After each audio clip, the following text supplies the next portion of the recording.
morning, everybody. Happy Thursday to you, Ben and Woods. 97.3 The Fan.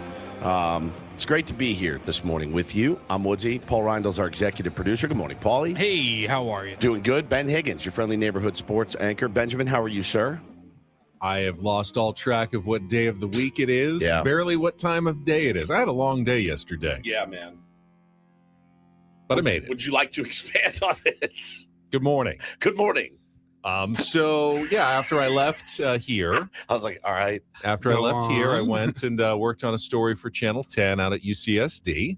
Really good soccer program for underserved youth, but that all got postponed when I got the call later in the afternoon. Knew I needed to anchor, but I did not know that it would be breaking news fire coverage. The fire in Ramona yesterday that broke out around 3 o'clock had me on the anchor desk for hours and hours last night. First time I have been thrown into the breaking news coverage since I've anchored. Some might say you were thrown into the fire. Correct. Yesterday. Thrown into the fire of our fire coverage. And after doing the 4-hour radio show to then be on another 4 or 5 hours straight of television on the desk, and everything was about the fire, just getting updates from reporters and phoners from, retired fire captains on the scene, constantly with, producers in my ear. Okay, next we're going to so-and-so, next we're going to so-and-so. It was an interesting experience yesterday, to be sure. I think it went fairly well from our perspective, and the good news is firefighters did a great job, got control of the flames. By about 7 o'clock, it seemed like things were dying down a little bit, and I think they've got it about 20% contained, but protected all the structures for the most part in Ramona and the east area where it was burning. So it was definitely a longer night for me, though, than I expected. Man, those fires scare me to death, no matter where you live, but particularly out there. I know that it's that time of year. In fact, you'll probably hear Ben and I doing our SDG&E fire alert commercials very soon. This is just that awful time of year that we hate and want everybody to be very safe. And then I did get home at around 9:45, 10 o'clock last night after wrapping up our 11 o'clock recordings, and found out that our poor dog has a urinary tract infection, which meant she was just dribbling pee all over the house. I will thank my son who took her to the all-night vet to get some antibiotics at that point. But that's not what you're hoping to come home to after a really long day. Yes, urine isn't always what I'm speeding down the highway to get. Ooh, how many pools of urine are there in my home? And I know what that's like. Yeah.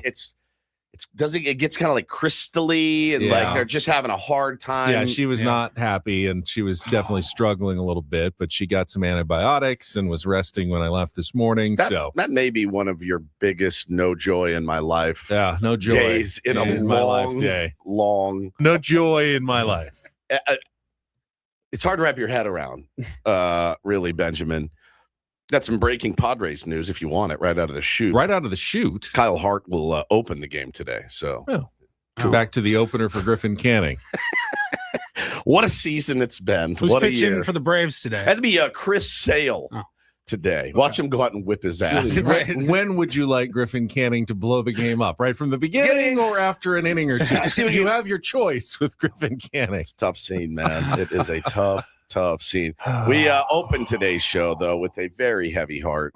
Certainly our mine and Paulie's friend, and I think you met him before, Ben. No, maybe not. He wasn't at the last couple of fantasy camps, so I'm not sure that I ever met him, but I heard you talking about him often. Our friend Bill Burke passed away yesterday up in New York City. He was a New York City police officer. He was a guy that Paulie and I met at our very first fantasy camp. Now, listen, in life, we all know this. You meet people and hey, how you doing? And you never think of them again. There are just people that are just people. But Billy left a huge mark on everybody that he met. Instantly. Instantly, you met him and you go, I love this guy. New York City guy, through and through. Out of a movie. I mean, really out of central casting. He wasn't like a look at me guy, but every time he walked into the room, you were just like instantly drawn to him. Yeah, man. What was his connection with the Padres that led him to Padres fantasy camp? Like Tony Gwynn. Yeah. Like literally lived in New York and was like a Tony Gwynn fan and then just fell in love with the Padres. I think he grew up a Yankee fan. Late in his life, before he got sick, he was a scout. Yeah. He had become a scout in the Padres organization, I believe. He made those connections at fantasy camp. 100%. He went to scout school or whatever. He got certified, and he was like a local area scout for the team. And then he got sick, and it's just it made me so sad yesterday to get that news. Paulie texted me. I was down the third base line about to coach my son, my 8-year-old Bo, and he texted me, and I read it. It was our friend Alex texted Paulie and I read it, and I said, "Oh man," I said, it's one of those things where I was like, I cannot sit in this right now. Like I've got a game to coach, and but I will tell you this. It hit me like a ton of bricks when I thought about Billy and how much he would love to be out there and how intense he was. I coached last night with probably more enthusiasm and vigor and intensity than I have in a long, long, long time. It's a new team. We're all still feeling it out. But last night it was how would Billy coach these guys, right? With just unbridled passion and enthusiasm. And we got to play with him and play against him. Now, we've told Berkey stories. Tearing up again, just looking at the pictures that we're putting on our stream right now. Dude, we've told these stories before, man. But I instantly thought of, like, the first time you meet him and you're like, Ben, brother, how you doing, brother? Good to see you, bro. Get in here, give me a big old hug. Just as New York as it gets. Yeah. Then you get out to the field, and we're playing your team, and he's like, Ben, F that mother effer. He's a stupid mother.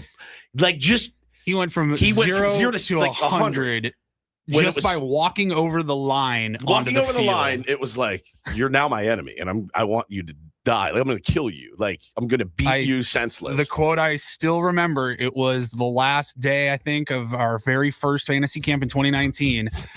I'm sitting on the bench. I'm putting on my cleats, getting ready to go out and warm up. And he just grabs my shoulder and he goes, "Hey, Paulie, I know those are our buddies over there, but F those mother effers." Let's beat these sea suckers. You're like, whoa, settle down, guy. God, it's like, I can honestly say that I don't know that I've ever met anyone that loved the game as much as that guy. He talked all the time about playing. What gutted me, absolutely gutted me yesterday, is he left behind 2 boys. And he was a widower. His wife passed away from cancer, and now their father has passed away from cancer, Wilson and Jackson. And now they're without a mom. They're in their early 20s. And a dad. And his cancer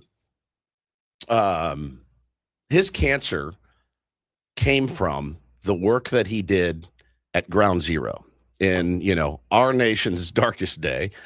Billy was down there in the rubble doing what all those guys did back then. So he would tell us a little bit about it.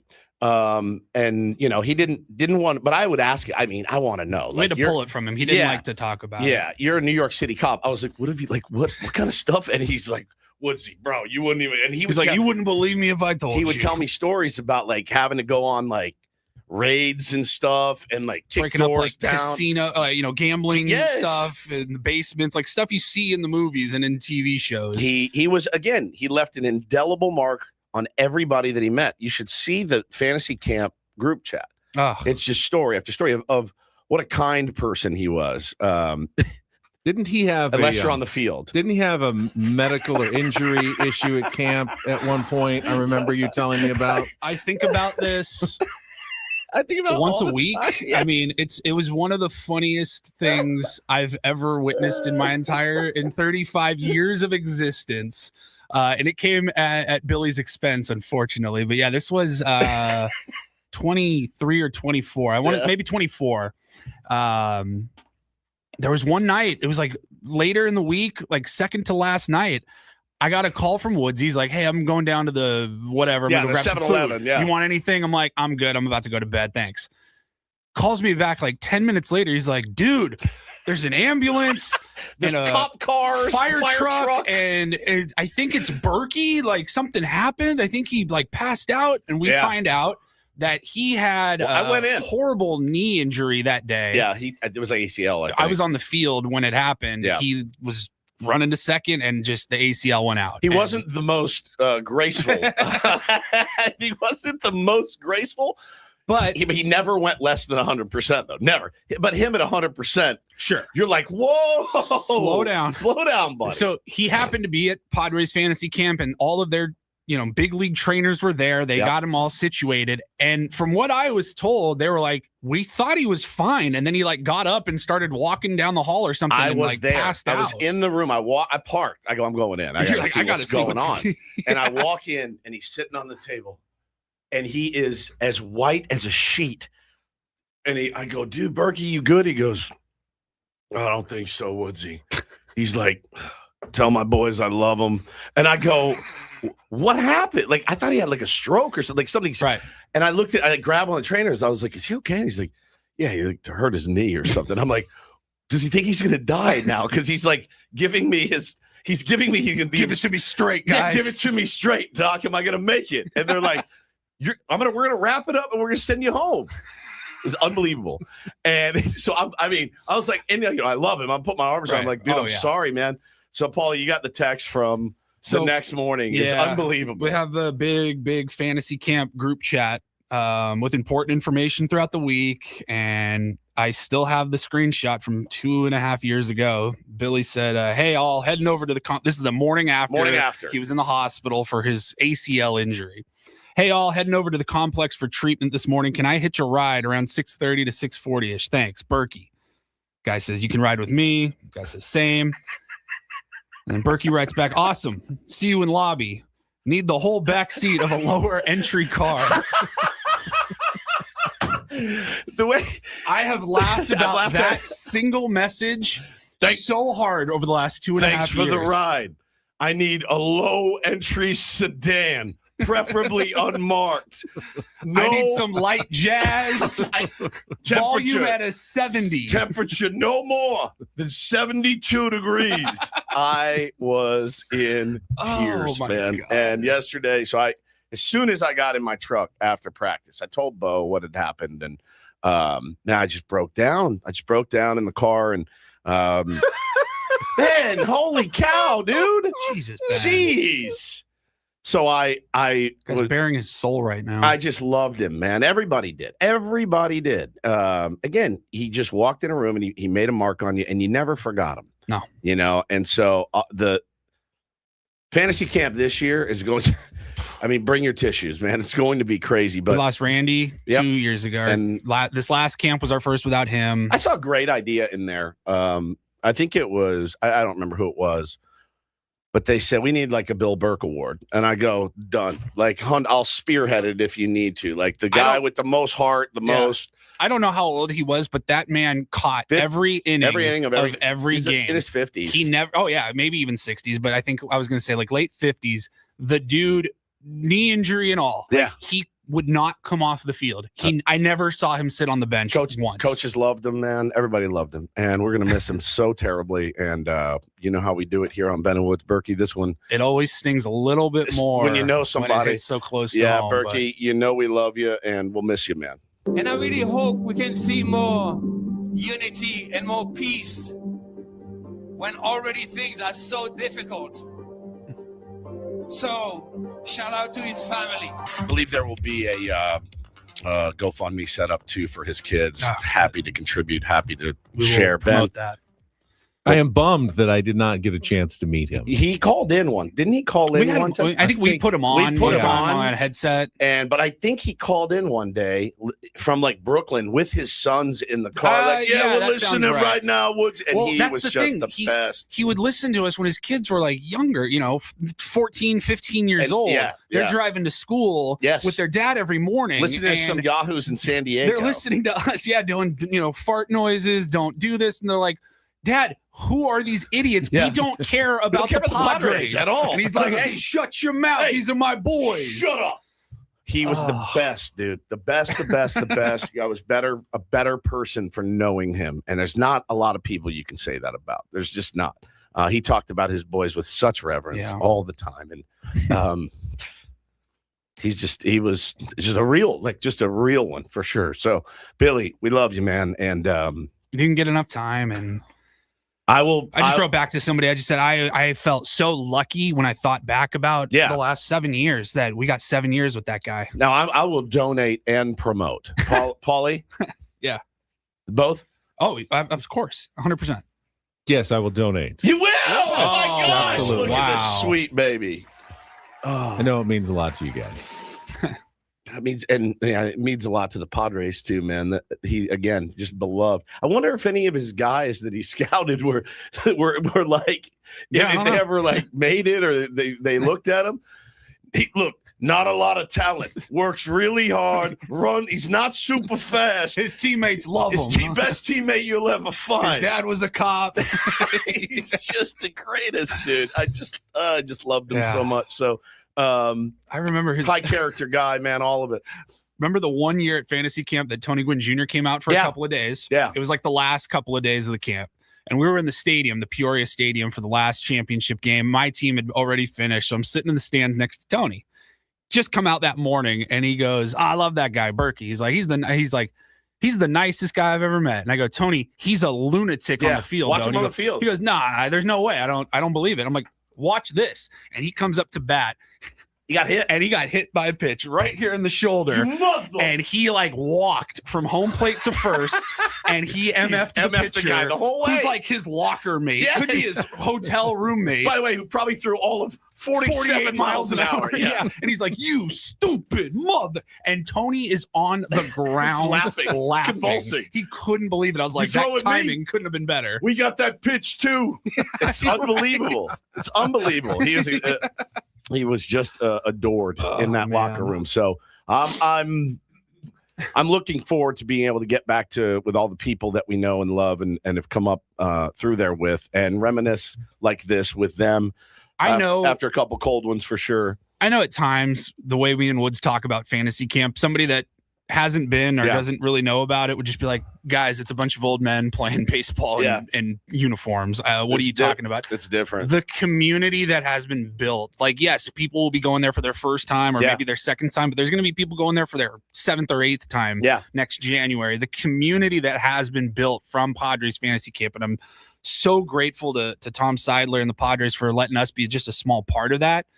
The community has been unbelievable. Reading some of those tributes, guys from all over the country. They're not all from San Diego. There's guys in the Northeast that are friends with Bill that would go visit him. They would send Padres jerseys to the whole country, around the country, for everybody that was a camper with Billy to sign it. And they made sure that it was hand delivered to him. So I'm so glad that he got those gifts. And he's going to be very, very much missed. Very much. Seems like a good time just to take our first break here. We actually have a very short show. We warned you about that yesterday. We only have an hour and 50 minutes left. That's insane. In this program, because we have early Padres baseball with Sam Levitt's pregame show starting at 8:15 this morning. Dave Marcus has already done the check from Truist Park from a game last night. So it was turnaround, 7:15 Eastern last night was the first pitch yesterday.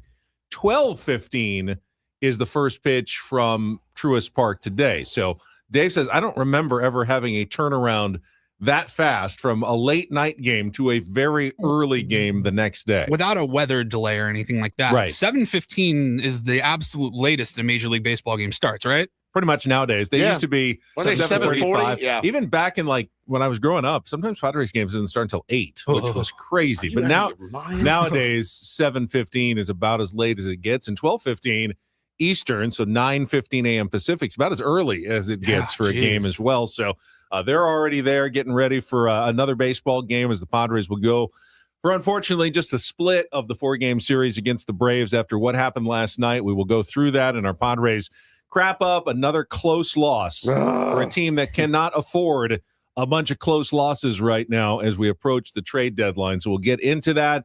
I'll let you know what happened around the rest of Major League Baseball as well. All coming up next.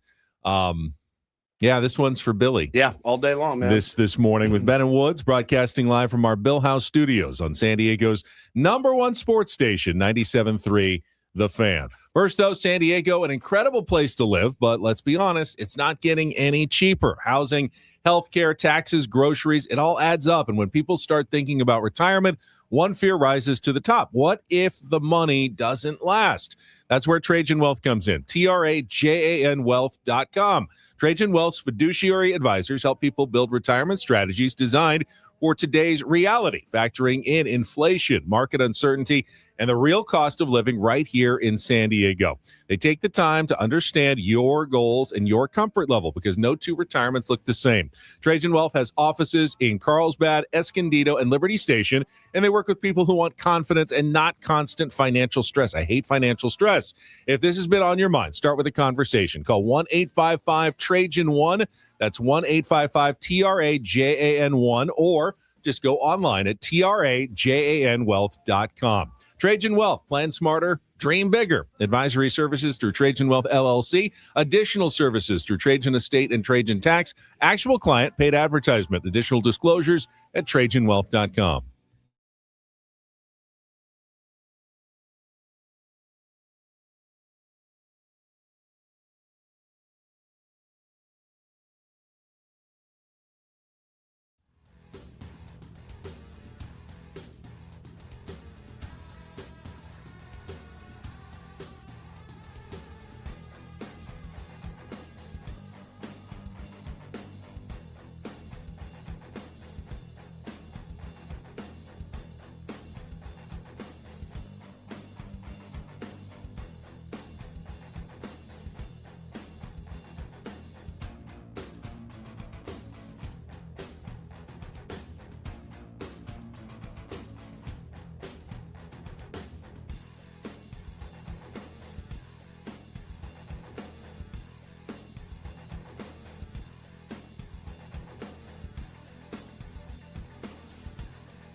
He just here. I'll show you a little. Just a little. Please don't. Just a little bit. What hurts on you? Nothing at all. A little bit. Not that now. So let's say whatever you're about to touch is the only thing. Let's say It's gonna hurt. Right? All right, yeah. Okay. Pretend your knee hurts. Pretend your knee. It's going to in a second. Right here. Oh, that is not pleasant. Hey, player, this is all yours. This room with this view. This speakeasy with this cocktail. Hey, could you make that too? The spa with this. Ah. And this pool on this roof. This is all for you. The all-new Hamul Casino Resort, now open.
Ben and Woods brought to you by David P. Shapiro, criminal defense attorneys, helping good people regain control of their future when charged with a crime.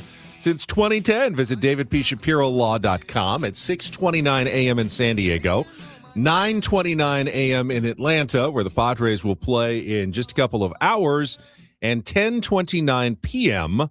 in Korea, Yes. where we wanted to shout out. Good morning, Korea. Tier 1 Tyler, who posted a picture of himself on the streets of Seoul wearing a Ben and Wood shirt. I Which is love very that. man. cool. Made our morning. International. Yeah, they love us in Korea. So yeah, And he I said mean love. we come on from 10P to 2A. Our rating's still pretty good over there. In Pretty Korea. excellent. Okay, over good. There. I mean, they are Excellent. baseball obsessed. They There are. a lot of baseball fans in Korea. I think So Chris Paddock pitches there now. So they may be tuning in for the Sungmoon song update right now. Could be.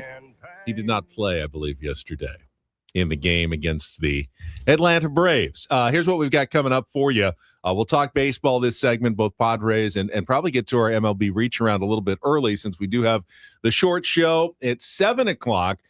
We have to bring up the other sports heartbreak in San Diego last night. Very cool, After you're guys. done watching the Padres lose by 1, you watched SDFC battle to a 0-0 draw through 95 minutes in their first game back after the World Cup against Colorado. it keeps happening. And then in the final minute Oh of my stoppage time, 90 plus 6, they give up the late goal, just like they have done so many times early in the season. That's 7 yet losses, again. right? 7 losses. I feel. There were some 4 of them. There have were been some like that. wins that turned to draws, and there Yeah. were some draws that That's turned That's into true. That's true. losses. Yeah, some wins turned. I was into losses. watching live last night, and like literally the broadcaster said something like San Diego with the save, they're gonna try to ride this last minute out, and then here comes Colorado. Goal! I'm like, oh my god. But it was the 7th time this season they gave up a goal after the 80th minute. And the 4th time man. they've given up one after the 90th minute in stoppage time that cost them either 1 or 2 points in the standings, turning a draw into a loss or turning a win into a draw. So we will talk about that coming up at 7:00 this morning. I won't throw them under the bus for who texted me last night because I just gotten home from the scrimmage. So I had to watch the Padres condensed game. And I knew the outcome. And it was on. They replay it on Channel 83 on Cox because I've got Cox in my home. And I knew the outcome. And I knew how it ended. And I go, well, I'm not rewatching this entire game. There's no way. Let's see what SDFC is up to. And I was in a group chat with a couple of buddies. And my one friend goes, hey, man, I'm not trying to be a jerk here, but after watching the World Cup, this is like watching the Lake Elsinore storm. And I put it on for a second, and I go, oh, yeah, I see what you mean. The field looks smaller. Like, everything just looked worse than that. But, exciting soccer, I guess, a 0-0 tie till the end. We'll talk about it. There weren't a ton of chances for really either side in that game. Bill in our chat says a lot of empty seats last night. Nothing changed with SDFC. Well, the empty seats were in Colorado. Bill. To keep it. We'll see on Saturday. To be fair, there were a lot of empty seats at Snapdragon yesterday. They're exclusively empty at Snapdragon. I don't know that anybody was there. I don't think that can be a litmus test on the enthusiasm for SDFC with a game in Colorado. I think what Bill's saying is SDFC supporters need to do a better job at traveling. Sure. Okay, it's the fans' fault. Much like Padres fans do now, where they show up in droves to other stadiums. So, at 7:00 as well, we're going to move up our game of Real or Fake on a Throwback Thursday, since we'll be gone by the time Real or Fake would normally hit at 8:20. We'll already be in Sammy Levitt's pregame show. Don't do this at 7:20, and then Sammy usually checks in on Thursday. He can do so in studio. He'll be probably here in the next 30 minutes or so. Oh, what? He is on the road. He's in New York, I believe, still. He's doing it because he can do it remotely when he doesn't have to be down at the stadium. He would have been in studio here. He hasn't been with the team on the road, so he's actually doing it all remotely. So he's going to join us from wherever he's at. He went home to visit family and is still doing the show from there. He posted a video, and I wanted to get your thoughts. We have anything to do? No, go ahead. We're good? All right. No. We have tons to do, but go ahead. Did you see the video of the piece of pizza that he posted on Instagram? You have all these food things, and Sammy is out there doing food blogging. It was a piece of pizza with baked ziti on it. And normally I went, I've heard about I'm going to have to go look at ziti that. pizza in New York. I've heard about this. He said, look, there's slices that you can get in New York. Obviously, like, it's hard to miss. Like, there's just every corner, there's a great pizza joint. He goes, but this one is special. He goes, I will go to my grave thinking this is the best pizza you will ever eat. And it's this big ass slice, and it's got baked ziti on top of it. And I just went, oh my God. I love baked ziti. Love it. Like, incredible. I love pizza. But there's a crust. Yeah. And then the pizza, and then it's very heavy. Baked like ziti on top. It looks like very a deep heavy. dish. Oh, he's holding it up. Trying to show it real quick. You can't really see it. Can't really see it. I mean, it looks delicious incredible. for sure. I've never seen that. I mean, that looks heavy. Yes. Not a light lunch. No. If you will. Carbs on carbs. Carbs on carbs. Yes. Which is okay. Well, Sammy will join us then from New York as he gets ready for the pregame show today. Gotta ask him about that. And then at 8:00, we'll wrap things up. That'll be it. We'll turn things over to Sammy and the pregame show. We already had the news earlier that Kyle Hart will be the opener today for Griffin Canning in the final game of the series, going up against Chris Sale. I mean, you don't love the Padres' chances. That's why they had to take at least one of those two games earlier in this series. One of the 2 one-run losses that they suffered, and the Padres now 0-3 in one-run games since the All-Star break. It's close, which might be reason for encouragement. I mean, they've scored in a bunch of those games, but as we mentioned, because they did not play well enough in the first half, you can't take any positives out of a loss anymore. No, I mean, I talked to Paulie last night. We were talking about our pal Berkey when I got home. I was making dinner for the kids. And I said, look, we've heard this battled crap for many, many years. Melvin said it. Schultz said it. I think every manager said, I would say it. I'd be like, you know what, man, we were down and we battled. I'm proud of you guys. It means something. You can't discount 6 runs in the 9th or whatever. Like, you can't discount it. But ultimately, it doesn't do anything for you. Like I don't know Still an L. I don't know that it carries over to today. Like, man, let's remember how we finished last night. I mean, it's Chris Sale. Like, you're going to really have to have some breaks go your way. It doesn't work the other way. It's not like they scored 19 runs on one day and then it carries over to the next day. Like every day is completely different. There's really no rhyme or reason to it. Yeah. And a loss like yesterday, it feels different for this particular team, I think, because it feels like they've been on the losing end of too many of those games. Yeah. There's nothing like you love the fight. You absolutely love it, but it just feels like at this point they've maybe lost too many of those games that could have swung either way. They just aren't getting the breaks this year. Remember what the great Dan Cilio used to say? That's all I need to know about you. What was their record since in the one-run games? 0-3. So they're 0-3 since the break in one-run games, and they now have a losing record overall in one-run games this season. And I saw a stat recently. If you look back at the last few years, the years in which the Padres had a winning record in one-run games, they went to the playoffs. Yeah. And the years they had a losing record in one-run games, they didn't go to the playoffs. And now they're trending toward a losing record and trending toward not going to the playoffs this year. Got to win those close ones somehow. You'd think like a team with an elite bullpen should have an elite record in one-run games, right. But they don't. It has not followed. Should have been the formula, and it was the bullpen that ended up costing them last night. We will go through all the game and our Padres crap up highlights coming up right after a check of traffic here on 97.3 The Fan. From the 97.3 The Fan Traffic Center, here's your latest traffic update. El Cajon to La Mesa through San Diego toward Ocean Beach. No problems. Westbound on the 8. Joey Vlasny with Odyssey, San Diego traffic. It's a shame if they lose. You got a problem. How did things play out in yesterday's game? Supremely stupid. It's time for the Padres crap up with Ben and Woods. Brought to you by Hamul Casino Resort. Hey, player, here's something to cheer you up. The rooftop pool's open, day passes are available, and the spa is calling your name. Hamul Casino Resort, the player's place. We'll give it 16 minutes of salt, and then we'll, get back on the pump and figure it out. This game has got to come to an end. 2-2, the pitch. Harris swings, hits it on the ground towards first base, right over the bag. France has it. He'll step on the bag. That's all they'll get. Baldwin crosses the plate. Harris is out, and an RBI groundout gives Atlanta a 1-0 lead here in the first. 0-2, Merrill in the air to center field and deep. Harris going back to watch. This one is gonna go into the fountain in center field. Jackson Merrill, a long home run to tie the game. He's got the only 2 Padre hits of the night, but that's good enough right now. It's 1-1 in the 7th. There's a line drive looped into right field, down a fair ball. Going to roll all the way into the corner.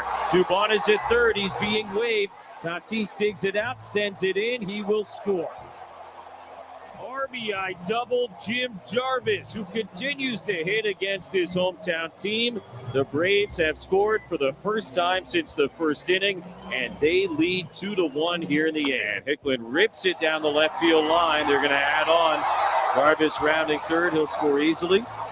Sheets sends it in. How about back-to-back RBI doubles? Jim Jarvis, now Brewer Hicklin. It's 3-1 in the 8th. From Vasquez is in the air behind third base. Machado long run out. Sheets long run in. Machado overran it. Drops down in fair territory. Sheets collects it. Throws home. Not in time. Baldwin comes in to score the 5th Brave run of the night. And how that ball landed fair, I have no idea. Did it land fair? I'm not sure that it did. Well, the good news is that it is reviewable because it took place in the outfield. But for the moment, no good news. 5-1 Braves. Riley swings, hits it on the ground up the middle. That'll go into center to base hit. Albie's rounding third. He's going to come in and score. It's another Atlanta run. They've got 5 in the 8th inning, and they now lead it 6-1. Smith swings, hits it over the head of Ty France on the bounce up the right field line. Olsen trots home from third. Riley wheels around to third. Another RBI single. This time it's Dom Smith in the pinch. And now 7-1 Atlanta in the 8th. Pitch. Gavin bangs it on the ground left side. That will go into left field and a base hit. Bogart scores. Cronenworth stops at third. And Gavin cheats an RBI single. It is 7-2. And Tatis lines it into center field. Harris charging in. Slides forward. Can't make the catch. It gets behind him. Going to roll all the way to the warning track. Cronenworth and Sheets both score. Tatis feet first into third. It's a 2-run triple. 7-4 here in the ninth, and still only one out. Rengifo swings, hits it in the air, deep to right field. Hicklin is going back. This one is gone. A home run. Luis Rengifo over the brick wall in right. A 2-run homer, and now a 1-run game in the ninth inning as Rengifo hits his first home run as a Padre. France takes on the outside corner. Strike 3 called. The ball game is over. The Braves get 6 in the 8th and then hang on for dear life as the Padres get 5 in the 9th. Final score here tonight, Atlanta 7, San Diego 6, and what a finish at Truist Park in Atlanta. Yeah, I think we had Perez a little bit on the ropes the way he was not, commanding the zone the way he wanted to, but he was able to make some good pitches. We're really able to get any hits off of him. We had big people on base, but unable to come through in the big moment there with him. And then they've got a really good bullpen. And we battled them. They kind of went down the line with their guys, and Jackson had a big home run to tie it up, gave us a chance, and we just had one bad inning on the mound in the 8th that just didn't go our way. Wandy wasn't very sharp, and then a bunch of unlucky hits against Randy is what I'll say there. Did you see anything from your offense in the 9th that wasn't there in the 8th, or is it just or in the first 8, or is that just kind of the way baseball goes? Yeah, kind of the way baseball goes. Like a little bit. I think they're not. That guy finished the game against us on, the first game of the series on Monday. So we'd seen him before. He kind of went through our lineup over, one time through. So we'd seen him. He's not one of their main guys that closed out games for him. He kind of closed that game out on Monday because they didn't have anybody left. But we battled, and the goal when you get in a game like that, where you're down 6 runs in the ninth, figure out a way to get their closer in the game, see if you can waste some of his bullets to hopefully win the next game. And we were able to do that. Came up 1 run shy. That was very candid there from Craig Stammen about how that game ended. I do agree with him fully on the Randy Vasquez situation. As I watched the condensed game this morning, it was Kyle Hart-esque from the other night. I mean, look, obviously in a situation like that, you'd love to have some guys that had some swing and miss stuff. Guys like Jason Adam, maybe Jeremiah Estrada, maybe even David Morgan. You'd love to have guys like that. You don't. They're hurt. So when you throw in guys that are more finesse, location, pitch to contact, they're going to get contact. They're going to get contact, and they did. And the contact was infuriatingly bad. But he also admitted Wandy just wasn't good. Yeah. And he wasn't. That's a couple of times where he's given up. He's given up the decisive runs in both of the losses in this series, which coincides, by the way, yesterday with trade rumors around the league. John Heyman reporting that Wandy Peralta has been inquired about multiple times. The kiss of death. Finally, someone wants Wandy after all these years. And Wandy's like, no. I like it in San Diego. I like it here. Can we tamp down any of these trade rumors with a couple of my poor performances of the season? And then I also appreciate that Craig Stammen didn't sugarcoat the 9th inning comeback. He said, we battled, but we battled against a guy we should hit. Right. Someone we had already seen, not one of their better relievers. Got the closer into the game, and Rengifo hits the home run off Raisel Iglesias, but Iglesias is their closer for a reason, struck out Manny and France to end it. So, that's a hollow victory at the end, because you need actual victories. You need real victories and not moral victories at this stage of the season. No doubt. As we approach the trade deadline. Now, I love tooting my own horn when I'm right. So I also have to admit when I was wrong. And yesterday I said, we know what we're going to get from Michael King. He's going to struggle with his command, but he'll battle his way through, give up 1 run in 5 innings. And I was wrong, because he struggled with his command, battled his way through, gave up 1 run in 6 innings. Do you know we signed another 3-year deal to work with this Putz right now? Do you know that? The point is that Michael King continues to not look like Michael King, but give the Padres chances to win when he takes the mound, and the Padres aren't taking advantage of it. There's probably no drop. Turn the mic off for a sec. Ooh. Like a, self, like what you would, like, if you could do it, would you do it? Like a self, like. That's close enough. It gets my point across. You know what I'm going I was for. actually looking forward to him to be like, I was wrong about something that he was really wrong about. Not No. like I'm so smart. I'm sure you were right about it as well, though. It's what we just expect every time from Michael King. Yeah, I mean, it's we talked about it earlier in the week. That's it. Like that's what you're getting from Michael King. And Craig Stammen said he's not going to continue to succeed playing with fire. Right. He walked the first 3 batters of the game. It's insanity. Lucky that he only gave up 1 run there. Had multiple other rallies against him that he escaped, runner at third, less than 2 outs, got out of it. You keep doing that, though, and Michael King is setting himself up for a really bad day one of these days. It was hysterical because I told you the other day, Ruben Niebla, Padres pitching coach, had reached out about our new contract extension. And, I said, thank you. And it means a lot. And he posted that Mason Miller is doing a camp. And I said, oh, man, Bo wanted to do that. We're out of town. I'm sure it's going to slay. He goes, I'm sure it will. And I said, by the way, Ruben, the team that I coach and started, we walked 15 batters the other day. So apparently yelling, throw strikes, isn't very effective. And he wrote back, I can say it's not by experience. Let me know, though, if you find the right thing to yell at them. He's in the same boat.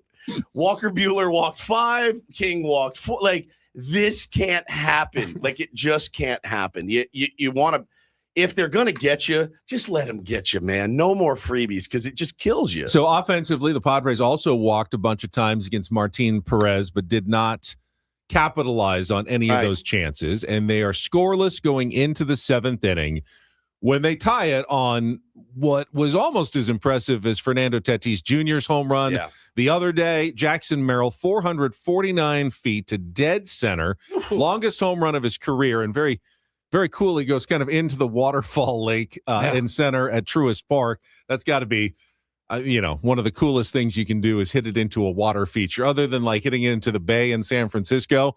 Finding a water feature at a ballpark, hitting it into the pool in Arizona, that's pretty cool. But later in the inning, the Padres had another chance off Fuentes. Xander Bogaerts singled, Jake Cronenworth singled, so it's first and second with 1 out. Gavin Sheets is unable to move the runners over. He pops out, flies out, so it's first and second with 2 outs.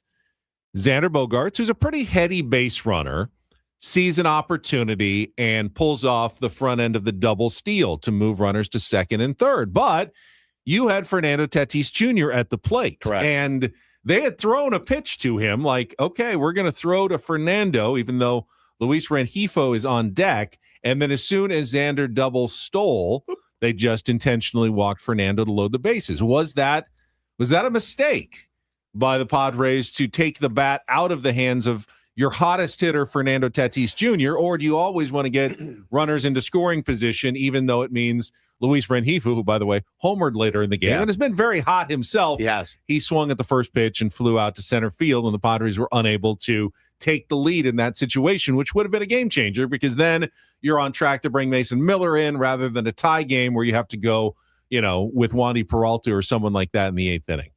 I'm kind of in favor always. If you can get a bag, right? Like if you can move up in the scoring position, but it's an easy decision. You made a decision very simple for Walt Weiss, right? As soon as you open that base, they're going to put him on. But at the end of the day, they could have put him on anyway. They could have put him on anyway. And just there's an open base at third. Right, they probably were pitching.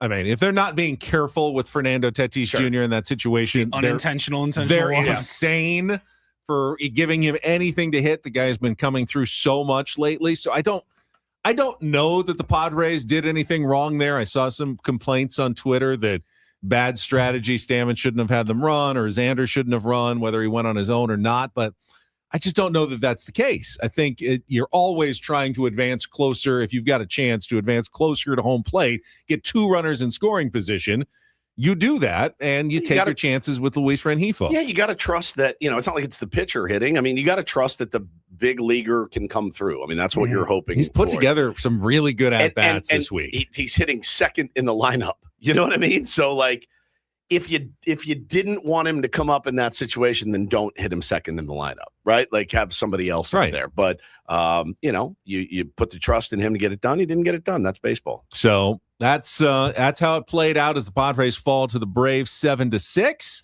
How did that impact the wild card race? Let's quickly Was there 1 out or 2 outs? There was one out first and second, then Sheets flew out, so there was two outs when they stole. Okay. Yeah. One out, like get out, stay out of the double play, 100%. Take your bags. 2 outs. Okay, we'll see. All right, a couple minutes here. Let's get to our MLB reach around. They're doing the Reach around. They're doing the Reach around. Everybody's doing the Reach around. Did a Peloton yesterday. This song actually came up in the Peloton ride. You're joking. What channel was that? What channel was It's a that? classic vinyl ride. What happened to EDM? Hannah Corbin. Well, I can't do EDM every single day. Why not? Because once I do a class, I don't do it again. Don't they have multiple EDMs? Yeah, but I like to do the new classes that pop up, and that was one of my what's choices. this person's name that you took her class? Hannah Corbin. This is more your speed. Right. So you're either working out to this or Ray Charles. Ray Charles. It's eclectic. I know. Georgia. Oh, Georgia. Don't you come back. No We have more. we have a new leader in the race for the third wild card spot in the National League. It is the Arizona Diamondbacks who beat the A's 15-5, hitting 5 home runs.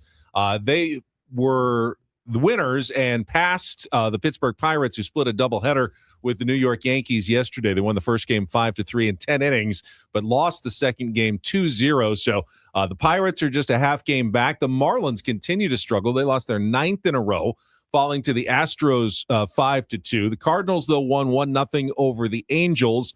So they pick up a game on the Padres as well. And the Nationals won again, taking their series against the Rockies. So Padres dropped 3 games back of a playoff spot and further behind most of the teams that they're trying to chase down as we get closer to the trade deadline. Slip sliding away. I mean, every bet other day. It's purgatory. I bet you worked out to that song before. Slip sliding. I do away. like that song. Every time I watch this team, that's the song that pops into my head. The other big headline in baseball yesterday, the Boston Red Sox tied their franchise record with a 15th straight win, beating the Orioles 6-3 in the first game of a doubleheader. And then the streak came to an end in the second game of the doubleheader as the Orioles scored 4 in the first to snap the winning streak with a 5-1 victory in Game 2. Get that, you tie it. It's the worst. It's the worst to be able to lose that game. Could have put your set your team record, man. Baseball coverage on 97.3 The Fan is presented by Xfinity. Score the most reliable Wi-Fi, one price, 5 years guaranteed. Xfinity, imagine that. So Padres wrap up their series against the Atlanta Braves coming up this morning at 9:15. Got the 8:15 pregame show. Sammy Levitt will join us in our next hour on our SDCCU fan hotline. It's not Big Bank Banking, it's better. When we come back, though, more on another agonizing soccer loss for SDFC. It's like nothing has changed in the last 2 months. God. And we will play a game of real or fake, try to qualify someone for a grand prize trip to Las Vegas. It's all coming up in our second and really final hour this morning with Ben and Woods on 97.3 The Fan.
Bennett, what's hour number 2? The final hour, as it were. This feels wrong. This really feels wrong. I feel like I'm stealing Odyssey's money today. Should I stay after and like sweep up and? We get paid the same today as we did yesterday and as we will tomorrow, and that doesn't make a ton of sense. Now, you worked extra yesterday to go out and do a social media video. How did that go? It went great, okay, actually. Good. And for all my grousing, it took like 5 minutes. As you knew. So I knew it would. 5 extra minutes. And now you've earned a short show today. Yes. In which you get to leave. And what are you going to do with all your extra time? So I'm going to go from here. I'm going to go to the gym. No, I had something else I had to do. No, I'm going to go to the gym. And then I'm going to get my oil changed. And then I'm going to go to marriage counseling. And then I'm going to pick up my kids from camp. So very busy, but I can get it all in early, which is nice. It'll be, well, I want to watch the game, but you watch the game at the gym a little bit. No. I need to listen to music when I work out. Okay. Plus, I'll just watch May I it suggest later. Ray Charles? Yes, for sure. For sure. Absolutely. Yeah, absolutely. Yeah. Just push. I mean, doing hack squats to Ray Charles. nothing makes you go harder at the gym. Yeah, than Ray Charles. I can't listen to podcasts or anything when I exercise or watch games. I need crazy music. Tell me what I say. Hey, I often. Ben's just sitting there working out. I often Peloton while watching the Padres game. That's a common thing. And usually, like if I can go 3 innings, I know I've put in a really good Peloton ride because that's going to be close to an hour. Yeah, so or good. 2.5 innings. Sometimes that's how I mark it. Like, all right, I'm in a Peloton for 2.5 innings here, no matter how long it takes. And you just like keep praying for quick innings to get you going a little bit. So, but that's what we've got coming up today. I did have a soccer game last night, broadcasting live from our Bill House studios. We know how. Mentioned it earlier. San Diego FC once again giving up the late goal in stoppage time to lose 1-0 to the Colorado Rapids. And I mean, you can say it. I didn't hear any comments from Mikey Varas. It was a pretty late game because they had a delayed start by about 30 to 40 minutes because of weather. I turned it on Colorado. right after the Padres game, and I go, how is this game just starting? Yeah, they had a delayed start due to weather conditions in Colorado, but they just weren't able to really get anything going offensively. They didn't even have a touch inside the penalty box until well into the second half. So really no chances in the first half, no corner kicks, nothing offensively. Colorado didn't have much going either. SDFC's defense was pretty sharp in terms of turning away opportunities. And in fact, I think at the end of the game, the expected goals was like 0.9 for SDFC and 0.8 for Colorado. So in that sense, they may have gotten a little unlucky at the end of the game, but you kind of felt most of the way that this is probably going to be a 0-0 draw. And if you're SDFC, that would have been okay. You take it. You take a point the way on the they road. had played, I watched most of that game. The way they had played, it was like they were resigned to be like, all right, let's just take the one. They were, I mean, you could see at the end, it was 0-0. They got into stoppage time. CJ Dos Santos, who was in net, had a stop, and the ball was in front of him, and no one was coming. So he just left it there as long as he could before picking it up, and then he was stalling. They were trying to kill the clock and stall the game just to get the point and get out of there, and then come home on Saturday and presumably go for the win against FC Dallas, which is what makes the ending just so agonizingly frustrating, because it's exactly what happened so many times before the World Cup. 7th time this season that SDFC has given up a goal after the 80th minute that either cost them a draw or a win. And I believe that's a total of 12 points in the standings. Oh, my God. That they have given up because of those late goals allowed. 12 points in the standings is enormous, because now SDFC is currently sitting in 11th place in the Western Conference after the loss yesterday. 1, 2, 3, 4, 5, 6, 7, 8, 9, 10. Well, 13th place now with 17 points. Add 12 points to that at 29, they'd be in 4th place. So those late goals have cost them 9 spots in the standings over the course of the season so far. Yeah, and again, this is kind of how we expected them to play last season in their first season. And, I think the bummer for me, and I don't know enough, but I will tell you this. This was a problem in the first half of the season, and now it's already a problem in the second half. So whatever you were doing to clean it up didn't work. It didn't work. So it's happened again right out of the chute. And that's, I think, unfortunate. And, I'm not going to sit here and be like, what were you guys doing? You know what I mean? But the issue was glaring. It's still glaring after one game. Need to ask Darren Smith tomorrow. I assume we'll have Darren on to talk about that game and Saturday's game. I don't know soccer well enough, but I certainly have watched enough sports in my life to say that looks like a mental issue now. Like it's in their heads. They get late in the game and it's close, and there's just this feeling like they're going to do something wrong. They're going to give up something bad. Someone's going to make a mistake. A ball is going to bounce the wrong way, and they can't seem to break out of the vicious cycle of what is happening because they have played decent football, as Mike Guevara said. Pretty decent team for the first 80 to 90 minutes of every game. Yeah. And then it just collapses. And it's like having a closer that just blows every save. A little bit. Like, yeah. It's like maybe more often than not, you're giving him a lead heading into the ninth. Yeah. Like, or it's at least 0-0. Like, hey man, hold this thing. And nope, I'm going to give up one run. That could be what life is like without Mason Miller. What do you even do if you're Mikey Vargas? Like, what do you say? I don't know. What do you coach there? I don't like know. You just walk in, you go, guys. It's like the challenges, right? Like, what are we doing? It's like the challenges. Like, how do I coach mental toughness after if 90 it was minutes? Baseball, you might send the pitching coach out to like calm everybody down, but you can't take time out. There's no timeouts in soccer. The game has been playing. You've been out there for 40 minutes already in the second half, playing and playing and playing. You can't immediately go, okay, now, all right, we need to bear down because this is the last 5 minutes. You just keep going in soccer. And I'm not sure what he can do differently other than, try to address it in training every single week. Like, hey, you guys remember that we keep giving up these late goals, or maybe you try to ignore it. You don't want to keep pointing it out. Try yelling throw strikes at them. See if that works. Don't give up goals. No goals here, guys. We're going to go into the no goals defense. God, sometimes as we watched enough World Cup to know that the no goals defense is the surefire way to give up a goal, or at least to unleash a barrage of shots. Defense in football. It's like if you want to give up offense, go to your defensive positioning because that always leads to the other team constantly attacking the net like all the time. Bummer of a start. Got to win at home this weekend, though. Got to win at home, flush it, move on. You really do, because if they fall any further back, they're going to be in the same situation as the Padres going, we're too far out of it to really make a difference here late in the season. Yeah, then you just play spoiler, which is always that's really not going to be fun. No. We don't want our baseball team or our soccer team to be playing spoiler at the end of the season. Now, they still have moves to make. We're expecting a couple of more additions that could change things, and maybe part of it for SDFC is SDFC, right? Yeah, is Padres too, maybe Padres, but SDFC has already said they've got a couple more in the works.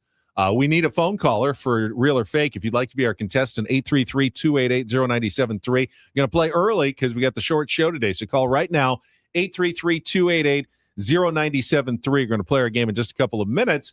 That is maybe part of the issue, though, because they aren't that deep. An expansion team without extra players, end of games get a little weary. The Stars have to play more than other teams, that have more substitutes.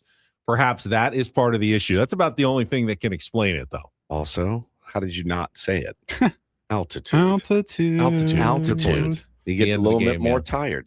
Altitude. That may have been a factor late in the game as well. Yes, indeed. You would have thought after 2 months of not playing, they might have been able to make it through the one game at altitude, but apparently not. That was unfortunate. So again, Saturday night, Snapdragon Stadium against FC Dallas will be the next game. All right, I see people calling in to play Real or Fake. Let's get to it. It is time to play our game. Some are here for the compelling sports talk with Ben and Woods. You can go plow through another donut. It's time for Real or Fake on 97.3 The Fan. Tell the people what they'll win today. Real or Fake, brought to you by Bay Alarm, security and fire alarms for every business. We got you, and my caller just dropped off. All right, 833-288-0973. Jump in Very quickly This is why I here. play it at 8:20. Everybody. I know. Well, I tell you about the prize. If you can get 4 out of 7 right, you will qualify for our grand prize monthly drawing. It's a 2-night stay at the Fountain Blue Las Vegas and a $150 food and beverage credit. The Oasis Pool Deck at the Fountain Blue Las Vegas is officially open for the season, offering a 6-acre elevated pool experience with 6 distinct pools and Live Beach. Enter to win a 2-night stay at the Fountain Blue Las Vegas and the $150 food and beverage credit. To book your stay, visit fountainbluelasvegas.com now. This is great. I mean, There you play. go. No, we got Guy. Guy, you got in first. Old, Let's, reliable. Let's get you on the. I'm always let's here for get you, you boy. on Thank there. you, buddy. Now everyone's Appreciate calling in. It always takes a second. We get a bit of a delay between when I say it I get it. I know. and people I know call how it. this works. All right, Guy, I just explained it. So here's our category. See, Woodsy, how it works Hang is on. when we talk into the microphone, sometimes it takes like up to like 8 seconds. There's a I little bit know. of So a this delay. makes my voice Right. sound I'm not explaining different. to you guys. I'm explaining to everybody else while we're waiting. We have this like dump button that kills the delay sometimes. All right, let's go. All right, Run out Guy. of time. So Tier 1 Dexter always comes through with some great Comic-Con suggestions. So we got Comic-Con officially underway today. And in honor of the start of Comic-Con, we're taking a look at 2 comic book legends today. So instead of real or fake, we're playing Marvel or DC today. I'm gonna go to the bathroom, guy. I so- will give you a comic character. You tell me if it is a Marvel classic character or a DC Comics character. Hey, it's 50-50, guys. What's the worst you can do? All right, so you need 4 right. Right. Woods is going to be of zero help to you today, unfortunately. Let's get going. Marvel or DC? Round 1. Night Thrasher. Marvel or DC, guy? Let's see, which is the hell? I don't know. DC. No, Marvel. All right, 0 for 1. All right, round number 2. Mr. Miracle. Marvel or DC. DC? Yes, DC. Very good. All right, that's 1. Okay. All right, round 3. Machine Man. Marvel. Correct. That's 2. Attaboy. You're halfway there. Round 4. Dark Hawk. Whoa. Dark Hawk. What? Why are you laughing, Woods? Save that. Dark Hawk. Say it real fast. Say it faster. Marvel or DC? Dark Hawk. Marvel. It is Marvel. Wow. All right, you are 1 away from the victory. I don't even know any of these characters. We're going deep. Never here. heard of a single one of them. No. All right, let's go round 5. Squirrel Girl. Squirrel Jesus. Girl. Marvel. It is Squirrel Girl. Squirrel Girl is Marvel, and that is correct. How about Bronze Tiger? Oh, I don't know. Marvel. That's DC. And Red Tornado. Marvel. DC. All right, well, you got 4. That's Guy. all you needed, Guy. Can't believe you didn't know that. Congratulations. You are qualified for the trip to Las Vegas. The drawing at the end of the month. Stay on the line. Paula will get your information. If you know me at all, you know exactly what I'm Googling right now. Dark Hawk? No. Squirrel Girl. Yes. There she is. That is her. What does she look like? A squirrel. You don't say. She looks like a squirrel. What's her superpower? Eating Nuts? I don't know. She's famous for an unmatched tongue-in-cheek track record of defeating some of Marvel's most powerful entities. Retractable knuckle spikes, prehensile tail, and superhuman jaw strength. Yeah, so she can really crack those nuts. Sign me up. Squirrel Girl. Squirrel Girl. Had no idea. Neither did I. Would, by the way. She defeats Marvel's most powerful villains through a mix of combat skill and diplomacy. Yeah, excellent. Very interesting. Yeah. All right, Dexter, thank you Thanks, for coming Dexter. up with the category Speaking today. of Comic-Con, we got the news on in here, and they just showed the celebrities, some of the celebrities expected to be in town this week. It was Jessica Biel, John Cena, John Cusack, and there was one other one. I was like, what's John Cusack doing here in town? This is the week. Was if that you're not the gonna coolest randomly run into a celebrity in San Oh, Diego? yeah. Big This time. is the week for it. Was that not, for whatever reason, I thought it was the coolest thing when we were at one of our 2 Cubs games a couple of weeks ago. Yes, he and was John there. Cusack was sitting there behind home plate, like just like you see in October postseason games or Bro. something. I was like, that's the most Chicago thing that's happened this entire time that we've been here. I was getting a DM during that, and this tier 1 was like, dude, my sister's number one all-time biggest crush John Cusack's at the Cubs game because they were showing him on television. And this guy was back in San Diego. He goes, you got to go up and force her to go over to him. I go, no, I'm not doing it. No, he was sitting way down, like right behind home plate. He goes, come on, dude, just give her a push. Give her a push. I go, I'm not pushing your sister to be like, hey, go down and bother John Cusack while he's there watching a baseball game. I will not be complicit in your sister going and wearing out John Cusack. I will not do it. I will not do it. I said no. Man, he's great. He's great. That's funny. I don't know why he's here. He's probably doing some big movie. Yeah, we got something to promote. That's why they're Kyle a panel. Chandler was the other one. I'm a big fan of his. From Friday Night Lights. Oh, yeah. I like that dude. He was in Wolf of Wall Street. He's in a bunch of stuff. Yeah, he was the FBI guy in Wolf. He's amazing. He's so good. So good. All right, we got to take a quick timeout. When we come back, it is Don't Do This on a Thursday. MLB's new villain is apparently Jose Caballero, and baseball is trying to crack down on what he does that drives everyone crazy. They're over it at this point. Yeah. We will get to that coming up next with Ben and Woods after a quick timeout here on San Diego's #1 sports station, 97.3 The Fan. First, though, tell you about the SDFatLoss.com program. If you've looked into the GLP-1s, I know many of you have, keep in mind what you're getting into. You may lose some weight, absolutely. But to keep the weight off, you're probably going to need to keep those injections going indefinitely, years and years of spending $3,000 to $5,000. And keep in mind also that the weight you're losing is often partly muscle and your metabolism is going down. With SDFatLoss.com, it's a one-time 2-month program where you can lose 10 to 20% of your body weight, up to a pound of fat per day in just those 60 days. It's based on real foods, no exercise, so you can eat some things of your choosing. I ate a lot of chicken and steak as I lost my 40 pounds in 60 days. Your counselor will help set up the program for success for you. Ramp up your metabolism, and then when it's time to maintain your weight loss, you're already good to go. It's going to help you so much keep that weight off. I've kept my weight off for 3 years. Sign up right now for a free consultation. They will explain how the program works at SDFatLoss.com, and if you do sign up, take an additional $200 off the program for their summer special for 97.3 The Fan listeners. Check it out today. It's SDFatLoss.com. That's SDFatLoss.com. Results may vary.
Hey, player, this is all yours. This room with this view. This speakeasy with this cocktail. Hey, could you make that too? This spa with this. Ah. And this pool on this roof. This is all for you. The all-new Hamul Casino Resort, now open.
Ben and Woods brought to you by David P. Shapiro, criminal defense attorneys, helping good people regain control of their future when charged with a crime since 2010.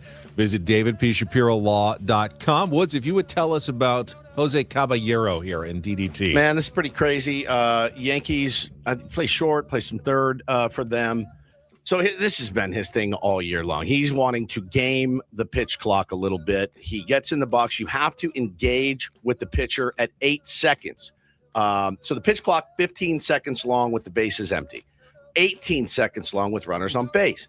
The batter must engage with the pitcher at 8 seconds or they will be penalized a strike. And if the pitcher tries to pitch before the batter engages, the umpire will give him that warning where he points to his eyes and points to the pitcher and goes, that's a warning. And if he does it twice, then he's charged with a violation. So Caballero, it's been a thing. It's now a thing for the New York Yankees and Jose Caballero. So he gets in the box, looks down. He calls it, quote, doing his routine, right? But again, he's trying to game the system. He's trying to play some mental game with the pitcher. Well, it caused a fight the day before. So I believe it was Dennis. Was it not Dennis Santana? Was it? I don't know. Pirates pitcher Santana. Might be. Throws a pitch, gets him to ground out, blows him a kiss. Like, hey, thanks for waiting, bud. It sparks this big thing, and everyone's pushing and shoving as they always do. Call comes in from Major League Baseball that says, enough. We're not doing this anymore. So if he violates it, boom. But he's not violating anything. I think the rules did. state you don't have to look at the pitcher until 8. So he says they got him on the hot mic, and he's like, "You guys are picking on me," and he says, "This is BS." And they said, "We're not doing this anymore. We're not doing the wait 3 to 4 seconds before you look up." And he's like, "I'm just doing my effing routine." Did he really say you guys are picking He on did. me? He said, like, yeah. Has a grown man ever said you guys are picking on me? Ben, maybe, actually. I try not to say it. I just think it sometimes, but I try not to say it. So I don't know what side of this you fall on. Here's what I do know. Now it's become an issue, and now it's a distraction, and now you may need to change your routine because now you're on their radar, right? Now you're on their radar. They don't want you to do it anymore. it's tough when you're not technically violating any rule. How do you enforce, like, what are you saying to the batter? Like, Well, hey, you have to look up, but he's like, the rules say I don't until 8. So he's not violating any rules, but he's certainly violating the spirit of the competition. And what bothers me is Jose Caballero getting mad and other guys getting mad at him. You're purposely trying to get under pitchers' skins and annoy them and upset them. And then when they get upset and blow you a kiss, then you get mad and like think they did something wrong. You've got to know you're the instigator in all of this because you're trying to game the system and use the rules to your advantage. So do we feel like Yuki Matsui does the same thing? He waits until like 0.3 on the clock before he starts his stretch. He stretches it out as long as possible most times, makes the batter wait, and then he goes. I feel like that's different in that the hitter can count down with him, right? Like these counting down. If you know now, Yuki could switch up that routine, and you know that would that be considered like a quick pitch or something if he. He still has to wait until 8. Wait until the batter engages. The whole thing's kind of screwy, man. But so they said, Quinn Walcott said, who's the umpire, said he's trying to get the pitcher to cause a violation. There's no other hitter that gets in the box and tries to take the amount of time that Caballero does while looking down and not making eye contact with the pitcher. Obviously, it's caused a lot of problems in the past. It's not going to be allowed anymore. Why wasn't Caballero warned first? He goes, he's been warned all season. We were instructed not to warn him. We were instructed by Major League Baseball to violate him. That is what it is. It's a violation. I don't think it is a violation because he's engaging at 8. What they should do is not violate the pitcher. If the pitcher throws at 9 and he's still looking down, say tough beans. Jose Caballero will start looking up a little bit early the first time he takes a strike because he was looking down and not engaged with a pitcher at 9. And the umpire said, hey, you've been standing in the box for 8 seconds. We're not going to stop the pitcher from throwing at that point. He will then have to start looking up. Yeah. That would be the way, I think, to solve it without really violating any of your own rules. Yeah. There's a golf one for you on DDT today. Charlie Woods, son of Tiger Woods, has turned into a pretty good junior golfer in his own right, and he was trying to qualify for the match play portion of the U.S. Junior Amateur yesterday. So 64 players advanced to the match play. He was tied for 63rd. After the 2 rounds. So they went to a playoff to determine the final 2 spots. And he's on the first playoff hole, par 5. He needs a birdie to advance. Hits his first 2 shots. He's within a few yards of the green trying to chip up and make his birdie. As he's doing his chip, in his backswing, someone taking pictures of him, like there's a click, and he shanks it. And he turns around and gives him like the what really dude, I think he said. Yeah. I mean, come on. He ended up obviously not birdieing the hole and not qualifying for the Junior Am. We've had a lot of DDTs here with people golf talking, yelling at Jerry Rice and Jerry chasing after. Charlie did not chase after the guy. He just gave a come on, really, dude? I guess he's not as mentally strong as his father Yeah, was. you don't feel like Dad would have cared in that situation. Yeah, I watched that Tiger doc, and old Earl would follow a 8-year-old Tiger Woods around on the green, and he would shake that change in his pocket, dude, and while he was in the mid putting stroke, and he just Tiger was like, he just got used to it. So make him mentally tough if you can. All right. Finally, a little doo-doo this. DD mega doo-doo. Well, this one got me. This got me good, man. Yesterday, I'm scrolling Twitter, and I saw ESPN tweet something out. Her one wish was to meet her favorite player, Fernando Tatis Jr. Victoria Garcia's smile is one the Padres will never forget. Tells the story of, I believe she's 12. Victoria Garcia, born with spina bifida. Incredible 6-7 minute piece from ESPN and the Padres. The My Wish series that they do every summer. I think I looked it up yesterday because I was curious. I think it's about 20 years now that they've been doing this every summer. Bro, I remember being like a teenager in high school. During the summer, you flip on Sports Center and you would hear like the My Wish starting, and you're like, I have to get out of here immediately. Yeah. Not because I don't want to see it. It's just I don't want to be wrecked and just crying my eyes out. Well, it happened to me yesterday, laying there, just watching this, and tells the story of her wanting to meet Fernando Tatis Jr. and the family and how they surprised them. And Paulie's got a little bit of that for you. For her wish, Victoria wants to meet Fernando Tatis Jr. and watch a Padres game in person. I remember one game she was watching and she started screaming. I was like, what? She's like, he hit a home run. I was like, baby, he hit a grand slam.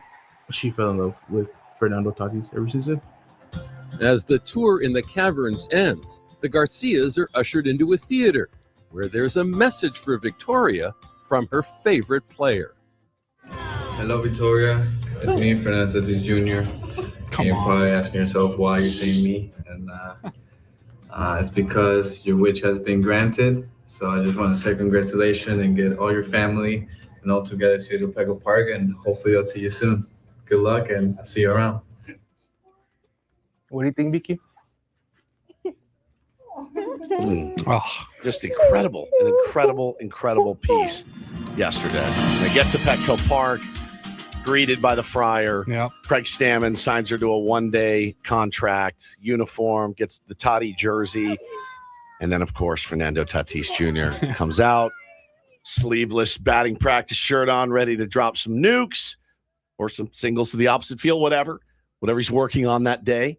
And meets her, gives her a hug, signs her jersey. And she is just, when he walks out, she yelps. I mean, she's like, like it was like streak, Elvis. Talking to Manny in the dugout or in the batting cage. Throws out the first pitch. Once she's on the field, look who's there to meet her. Come on. I love it. She couldn't believe it. How are you? How's everything? She couldn't even talk. I mean, I do the same thing in my head. I know. Fernando Me walks too. by. He walks by, "Ugh." It's so It sweet. was beautiful, man. And I was convulsing, yelping like myself. Just Yeah, I saw that early in the afternoon yesterday on Instagram, and I am just convulsing. Yeah. Tears just won't stop running down my so face. sweet. And then, like 3 hours later, if you missed our open, like our friend passed away yesterday, we got that news. Like I was crying all damn day yesterday for totally different reasons. Ben, did you see this yesterday? I did. It was very well done. And did Very you very cry? well edited piece. I didn't cry. I mean, I remember when she was there, like sitting with Craig Stammen and getting to do the press conference and everything. Well, so I kind of knew the story Did you cry then? already. I didn't cry then because it was just kind of at work, but I didn't get to see the video at the time. Yeah. Video was very sweet. Very moving. You know what Fernando didn't do? He didn't complain about having to do some extra work and create a video for a couple of minutes after it was over. Ben Higgins from the top feels like a shot at me for some reason. I guess I really don't have a retort to that. Do I have to make this Make-A-Wish video? Who is that? Is that AJ? Like, does Eric Grutner have to get on the phone? And he's like, pulls the Adam. He's like, hey, Fernando, I need you to go out. Can you do a video for No, he Victoria? loves that He stuff. does. Oh, You can he tell. always has. He always has. I mean, if you can get that reaction from a kid, who wouldn't do that? All I day. mean, that would be amazing to be able to have that power over a child, especially one who's gone through what she has in her life. That is an incredible story. Ben, the Undertaker Higgins. The machine doesn't cry. It was so nice. And that is Don't and Do This for a Thursday. That was Don't Do This with Ben and Woods on 97.3 The Fan. All right, when we come back, joining us from the other side of the country as he gets ready for this morning's pregame show, in-season Sammy Levitt. When we come back with Ben and Woods on San Diego's #1 sports station, 97.3 The Fan. Gambling problem? Call 1-800-GAMBLER. GEGE 000-466. For a full list of games and rules, play at 7 Mile Casino. Visit 7milecasino.com. You might be wondering, hey, where can I go watch the game this early? A lot of places not open at 8:15, 9 a.m. in the morning. But 7 Mile Casino is always open 24/7. TVs throughout the card room, throughout Sammy's at 7 Mile in the bar area, even TVs out in the patio where we had our opening day party in the middle of the night a few years ago when the team played in Korea. You go anytime to 7 Mile Casino. Yeah, man, one of the craziest nights I've ever experienced. It was insane. But that place, man, you can go in, like Ben says, any time of day or night, 24/7. They've got California-style blackjack. They got Texas Hold'em, Pie Gown, Baccarat. So all the card games you love, they're spreading them for you in a smoke-free environment that is just 7 minutes from Petco Park. And we got the weekend coming up, the award-winning brunch, Saturdays and Sundays at Sammy's from 9 a.m. to 3 p.m. Best in the South County. Enjoy it this weekend, and then stick around, play some great cards at 7 Mile Casino, just 7 minutes from downtown.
He just, here, I'll show you a little. Just a little. Please don't. Just a little bit. What hurts on you? Nothing at all. A little bit. Not that now. So let's say whatever you're about to touch is the only thing. Let's say It's gonna hurt. Right? All right, yeah. Okay. Pretend your knee hurts. Pretend your knee. It's going to in a second. Right here. Oh, that is not pleasant. Hey, player, this is all yours. This room with this view. This speakeasy with this cocktail. Hey, could you make that too?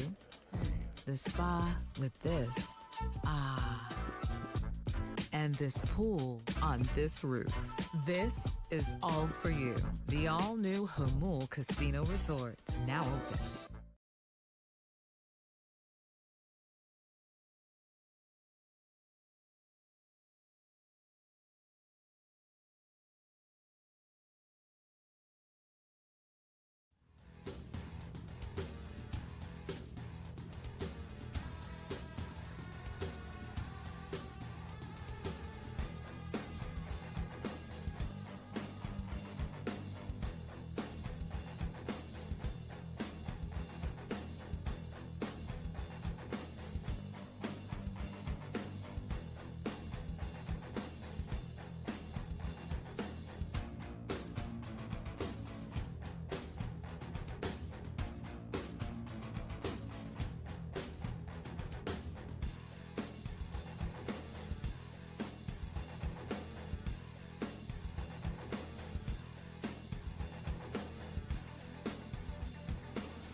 Got some Padres tickets to give away later this segment. Stay tuned for your opportunity to win 2 tickets to the Padres-Rockies game, July 28th. It is the Padres Poncho game. We'll do that before the top of the hour. Oh, there's the Padres Poncho. I heard that one. That scared you. I'm sorry. Smacked me in the face. I'm I did not see that coming at all. I was Did you looking hear down. the sound? I'm going to watch the replay on the delay here. Delay, yeah. Oh, there's Woodsy reaching for it. Bam! Bam!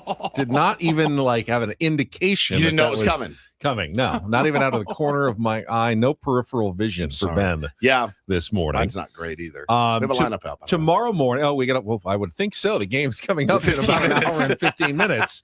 Tomorrow we will have our SDCCU management report. It is not Big Bank Banking. It is better. TBD, who will be chatting with us as the Padres head to Miami to take on the Marlins for 3 games. I believe they also have probable starters for that series. I think it's J.P. Sears or Herman Marquez, J.P. Sears, and Walker Buehler are your probables for that series. See my hair blowing back? That's who you're getting nowadays for the San Diego Padres. Woo. Now, Walker Buehler had a good start the last time out. J.P. Sears had a really good start the last time out. Herman Marquez has been actually fairly decent recently, but you need some wins. You need them fast. Tonight or today, here's your lineup, against a tough matchup with Tatis Jr. leading off, Rengifo back in the second slot, Manny Machado hitting third, Ty France cleaning up, Xander Bogaerts up to the 5th slot today.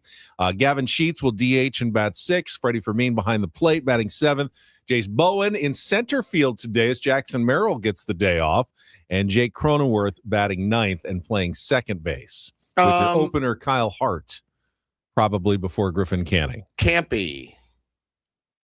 Played yesterday. Really against her. I'd rather go a right-hander against Sale in the DH spot than a left-hander and Gavin Sheets, who is ice cold. I don't know that the cure for being ice cold is Chris Sale necessarily, but stranger things you have happened. A third catcher. It wasn't part of the idea that you could use Campy as your DH because you do have Rodolfo Duran back up as a third catcher just in case. Yeah, you've got it's in case somebody gets hurt. Or is Campy, he's been feeling it a little bit as well. Does he need the day off after catching yesterday?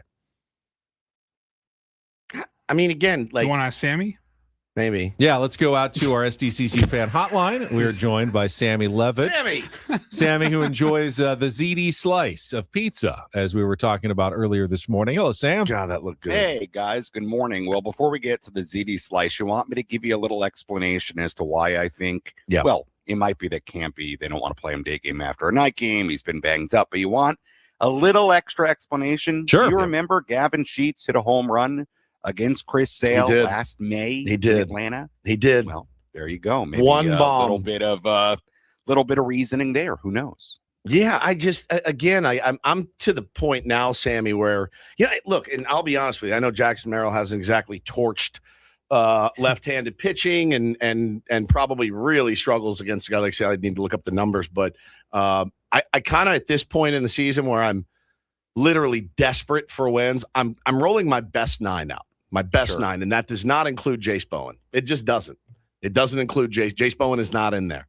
And so I understand it's not really a long season anymore. This is kind of it. And so that it boggles the mind a little bit. But again, I don't get paid to make those decisions. And to your point, Sheets is 2 for his last 32. He's ice cold right now. As you said, look, we haven't heard from Craig Stammen because it's the day game after a night game. I would presume, part of it probably is Campy just day game after a night game, but also we know Campy's been banged up. So you just don't know with his abdominal discomfort how he's feeling today. So is what it is. You got to figure it out this time of year. I think I'm throwing out all of the day game against the night game. It's all gone. Like it's just all gone. You're desperate for wins. Guys, this is why you make millions of dollars. You're going to have, and again, unless you're hurt, like if your adductor or whatever is screaming at you, that leads to a bigger issue moving forward. But I'm kind of the opinion I need my best 9 now. Well, and it didn't Craig Stammen manage the first few months of the season trying to get guys days off, off their feet, presumably so they would be available for critical games, and it feels like these are critical games for the Padres right now. Sammy, I want to, if I'm going down, if I'm going down anyway, I'm going down with my best 9 on the field, and that includes Jackson Merrill, and that includes Luis Campisano, and that's kind of where I stand on that. Yeah, I will say I am surprised not to see Jackson not in there today. Again, day game after a night game, so we don't hear from Craig before the game. Yeah. But that is surprising, even lefty on lefty, because number one, Jackson has hit 4 home runs in his last 4 games. And also, he's an everyday guy. He plays against lefties all the time. Correct. So it's a little bit of an interesting one. It kind of makes you raise your eyebrows with Jackson, why he's not in there. So not sure, but, I guess we'll see if he's available off the bench at some point today. And if not, if we don't see him at some point when a righty comes in, then definitely a question for Craig after the game. We're also presuming that, because of so many reports that AJ Preller and the team front office are evaluating the Padres ahead of the trade deadline, and that these games are going to decide what they do. But we don't know that's true. AJ Preller may have told Craig Stammen, no, we're getting you pitching no matter what. So don't make these games any more important. We need to make a run in those last 50 after the trade deadline. So we need our guys to be as fresh as possible in August and September, and that's when we're planning to make our run. I don't think that's what they're saying, but we don't know what the conversation is behind the scenes, Sam. Yeah, you don't. And, look, obviously the trade deadline looming, and that's the main focus right now, is the lead up to that deadline the next week and a half. And the way it stands right now, you're 3 games out of a playoff spot with a lot of teams between you and that playoff spot. Yesterday was not a good day for the Padres, A, because they lost the game, and B, because most of the teams in front of them lost. And guys, one. It's not that early here on the East Coast. I don't know why I'm so groggy. Won yesterday, and the Padres lost.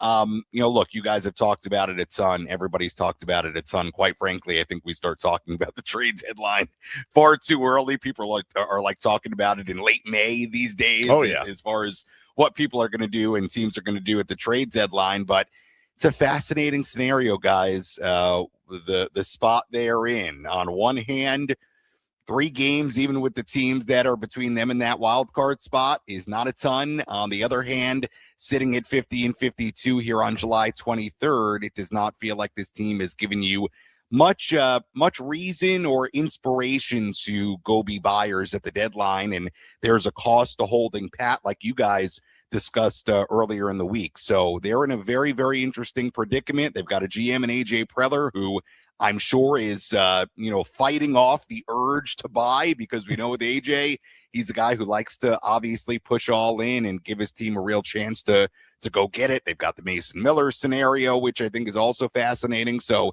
it's going to be a fascinating next week and a half for sure. They're in a very interesting predicament, I think. I do think a distinction needs to be made, and I don't know that we've spelled this out, but when it comes to guys like Adrian Morejon, who's going to be a free agent at the end of the season, Gavin Sheets, Ty France, where you are in the standings right now makes a huge difference, because if you're not going anywhere this year, the conversation about Mason Miller is different. With 3 years of control, at least 2, depending on what the CBA says after this, where you are in the standings isn't quite as important. Mm-hmm. Trading Mason Miller might make sense no matter what. The Padres could be 2 games up in the wild card race right now.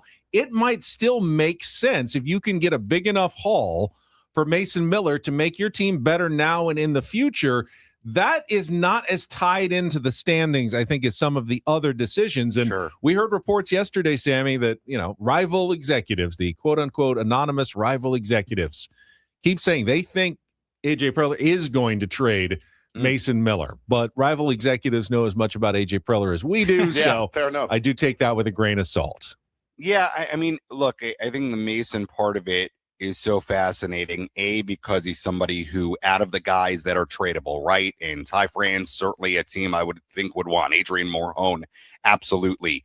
Michael King, maybe even is on that list as well. But Mason is so unique, because he's so elite at what he does, and he comes with those years of control. And then you have to, I think, also pair that idea of trading him with the idea that you won't have him on your team the next couple of years. And if you plan to contend the next couple of years, even if you're planning on a somewhat retool, quote unquote, at the deadline this season, I would like to have Mason Miller on the Padres moving forward. You gave up a lot to get him. So yeah, it's a fascinating scenario. It is not one of these very easy to read scenarios a la a Tarek Skubal with Detroit, right? Which, look, the Tigers, could they make a run? Sure. But I think you got to be crazy if you're the Tigers and you don't trade Tarek Skubal. That's a guy that's going to get a big package back for a rental that is going to be a prime guy that teams that are contending are going to look at and say, that guy could put us over the top to win a World Series. Mason Miller, different pitcher, different role, I think is also one of those guys for a team that needs a closer, needs a high-end, back-end reliever. So it's a fascinating scenario. I would love Mason Miller to be a Padre next season and moving forward, but he is the one guy because of the control and also because of who he is that I think can get you something really, really good back. I don't know what Morejon's going to get as a rental. I don't know what Ty France is going to get as a rental. You can, I think, say with a lot of confidence that Mason Miller is going to get you back something really, really good, a package that probably will impress you, but, then you take away the possibility of Mason pitching for you. And, then I do think there's also a little bit of, at least for me, where it's, you just traded for this guy a year ago and you gave up one of the best prospects in baseball, who, by the way, is putting up great numbers in the minor leagues this season. You did that a year ago. Are you getting something comparable back to what you just gave up? I don't know. Sammy, you'll be back in about 20 minutes with the Eco Water SoCal pregame show. Appreciate your time, and we'll hear from you then. All right, guys. Appreciate it. And we do have those Padres tickets to give away if you want to call now to win. 833-288-0973. 2 tickets for the Padres-Rockies game on July 28th. Don't throw the poncho at me again. First 40,000 fans get one of these free Padres ponchos. You can get your own tickets at padres.com/tickets. Here's the argument with Mason Miller. He has blown nothing this year. All your wins, he's locked down. If you had a worse closer who had maybe like a good closer would have 3 blown saves, you'd be 3 games worse. But if you have other pieces that give you more leads, if you have 5 more leads going into the 9th and you blew 3 of them, you'd still have 2 more wins than you have now. 2. Can you add wins somehow, even if you trade Mason Miller, knowing it will cost you at the back end of the bullpen? But if it gets you more leads, that's an exchange you should be willing to make as a fan. I hate it too. I know. I hate it also. I get it, but I hate it. All right, we got just a few minutes left on the backside of this hour to wrap things up and get you ready for Padres baseball. Coming up next with Ben and Woods, broadcasting live from the Bill House Studios. We know how on San Diego's #1 sports station, 97.3 The Fan.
97% home on a 97.3. 97.3% home. We have 2.7% of the show remaining. Is that right? I don't know. It's pretty close, Oh, I actually. was just guessing. Yeah, we're wrapping up here in about 8 minutes and then turning This is things weird. over to Sammy Levitt again for our EcoWater SoCal Padres pregame show. This hour on 97.3 The Fan is brought to you by GL Pools, the swimming pool experts trusted by thousands of San Diegans for 20 years. Baseball season is in full swing, so is swim season.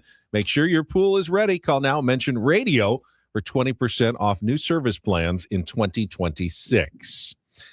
Before we do anything else, a little birthday shout out to one of our absolute favorites. He is the chairman of the Lincoln City Football Club and former Padres owner, Ron Fowler. My Happy beloved. birthday, Ron. Happy birthday, Ronnie. Love you. Fun story, Lincoln City, kind of like a Wrexham. They were in League One, which was the third league of the English system. Yep. But they won last year, so they've gotten promoted into the second league, the championship this year, which is getting underway here in just a couple of weeks. So they're in the same league as Wrexham with Ryan Reynolds and Rob McElhaney. So Ron could end up on the show sometime if there's like some sort of drama between the clubs. They or, could do like, worse they're than- battling for promotion. So if they finish in the top, 2 of the league or top 6 in the playoffs, they could end up in the English Premier League next year. That's, of course, the goal of Wrexham. That's the goal of Ron Fowler, to get his imps into the English. They're called the Imps? They're the imps, the Lincoln City Imps. Fantastic stuff. Love that man. Love him. Did a lot for us, man.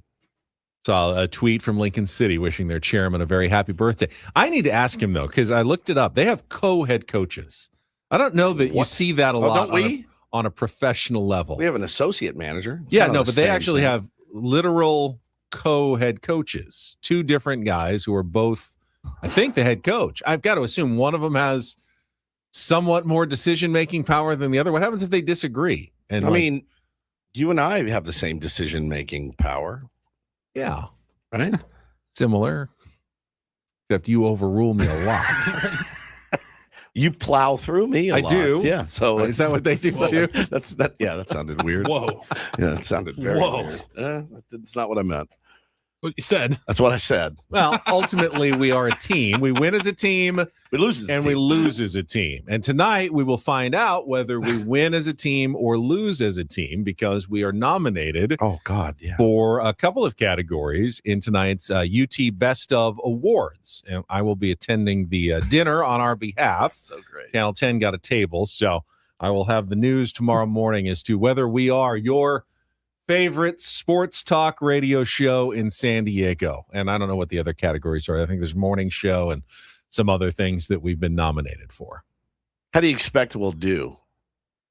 I don't know. We haven't done that well in previous years. Very weird. I don't know how the voting is tabulated or conducted. We've done like every other year. I'm also a finalist for Best Sportscaster in San Diego. I hope you win that one. So last year, remember, I lost to Brandon Stone Question. of KOSI. Which one would you rather win? You don't have to lie to me because I already know the answer. All right, fine. Yeah, I know the best sportscaster is Of me course. and me alone. Of course. Who wouldn't want to be the best sportscaster in San Diego? I wouldn't. I would want to share it with my teammates. You're not but I'm- nominated for 2 awards. I'm built different than you are.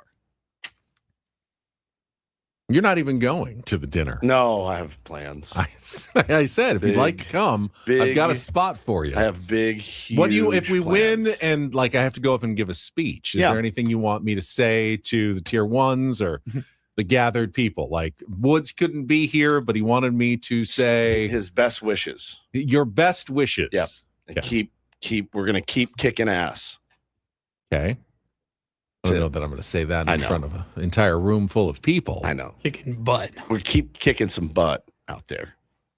You want to give me an incorporator for my speech? Pusillanimous. This feels very weird. What? This weird. being Oh. ready to leave. 5 minutes away 5 from the end minutes of the away from show. leaving. You I don't know get what so to do. spun I out. do. I get Pretend so that spun the out. show is going until 10 o'clock. Right. What would we be doing right now if the show was still going until 10? I have no idea. We would be resetting everything at the top of the hour. I have no idea. Padres lose to the Braves 7-6. Yep. Gave up 6 runs in the bottom of the 8th, only to score 5 runs in the top of the 9th and come up 1 run short. All right. Chris Sale on the mound today. What if they had scored 5 in the top of the ninth and then given up 6 in the bottom of the ninth? That would have felt even worse. Wouldn't have surprised me. It wouldn't have surprised me at all, though. I mean, Well, at some point you would have brought in Mason Miller, so it would have think. probably surprised you. Was there a spot for Mason Miller last night? Not really. He threw 21 pitches the night before in a game that you had in hand, which I understand he needed the work. I do. I get it. He hadn't pitched in, a few days and needed some work. Did it cost you potentially a game last night? I don't think know. The answer I mean, is would you unequivocally yes. Would you have brought him in a 1-1 game in the 8th inning there? You just did it in the 9th. Again, that was the 9th. What's the you did this bit to me what's the number where they're going to feel urgency to win games? Like what's the number where you're like 3? Is it 4? Are we going to get down to 7 5? games and be like, "Hey guys, I think we're out of this, but we need to win some of these ball games." Like there's got to be a number. Because it's not a long season anymore. It's not, and you're 3.5 out or 3 out now of the last place wild card. I feel like there should be more urgency. Not like, let's get him some reps, and he needs a day off of his feet. Ultimately, I had no problem with how Craig Stammen managed that game. Some people were mad he brought in Wandy Peralta, but it's either Wandy, Kyle Hart, Randy Vasquez. I mean, everyone else had really been used a lot the day before. You didn't have that many choices. Wandy was the clear choice. We had said the other day, if Wandy were just available on Friday, they would have brought him in. They probably would have won the game. Well, they brought him in today, and he gave it up, or yesterday, and he gave it up. But I think he was the right choice. That's who I would have picked in that situation. Unless you wanted to save Adrian Morejon, you could have brought in Wandy earlier, but I don't know. Wasn't that more the heart of the order that Morejon faced? They gave him the heart of the order. They saved Wandy. That's what I would have done, I think. The more the bottom of the lineup, he just couldn't get anyone out. He didn't throw good pitches, and that's why the Padres lost the game. I mean, anytime a reliever not named Mason Miller has a bad outing, we can't just say, why didn't you use Mason Miller there? You know what I mean? We can't just say that every single time. Right, but you used him in an 8-3 game that you were winning, right? You can argue How about Wandy there? You How about Wandy there and Mason can the next absolutely argue that. And then you get a Kyle Hart situation where why didn't you have Mason Miller? And you needed that win. You were up by 5, but you could have locked it down with you were up by Mason 3 Miller. in that game. Up by 3 in extras. You just use Mason Miller like 3 innings a game now. But we need to win these games. I mean, at some point though, like you lost you lost a 1-run game, you gave up tons of runs late, and you have that weapon sitting there. Again, I'm not, it's hindsight's so easy to do, to use, but the night before, we had to shake some of the rust off. I mean, it'd be very nice if you knew in advance we're going to score 5 runs in the 9th inning. So in that case, all we need to do is keep it 1-1, and we are golden down here. But you don't know that. If they had brought Mason Miller in, then the Braves probably bring in a different pitcher. It's a totally different game. Fine, but Chris Sale's on the mound today. Go get that win. Yeah. Go get that win. Chris Sale's on the bump today. I don't expect it to go well. It probably will because I said it, so that's good. But yeah, it's just nothing. Every button just seems to be the wrong button right now, and I don't necessarily blame Craig for that. I really don't. I mean, some really poor batted ball luck for Randy and Kyle Hart last week or earlier, and it just nothing's working.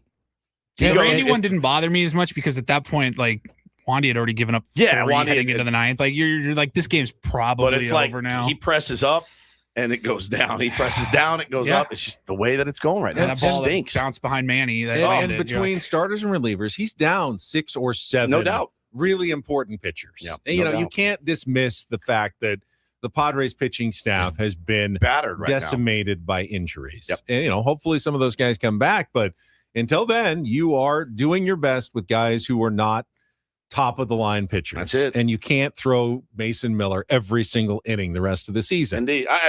And again, I'm not saying every single inning, but maybe not when you're up 5, and maybe when you're tied is a decent spot late in the game. I don't know. What do I know? I'm just some putz. Well, he should be rested today. So if they do happen to keep it close against Chris Sale, we'll That's see the plan, right? If they get a little more aggressive to try to split the series. We will find out coming up next. The Eco Water SoCal pregame show next, and we'll be back tomorrow morning at 6 a.m. For Paulie Randall, Stephen Woods, I'm Ben Higgins. Have a great rest of your Thursday from all of us here at The Fan. So long, everybody.